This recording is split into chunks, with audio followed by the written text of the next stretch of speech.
Assalamualaikum жалпы қадырман бізден көршілер, жалпы біздің мекендештер Москвадан көріп жатқан видеоға лайк басып, ылдыдағы қызыл подписаться деген кнопканы басып қатталып қойыңыздар, қаттал електер болсы.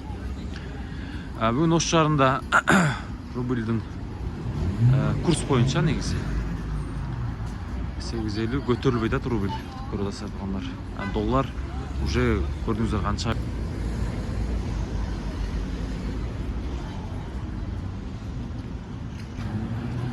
Орск районында азыр негізі.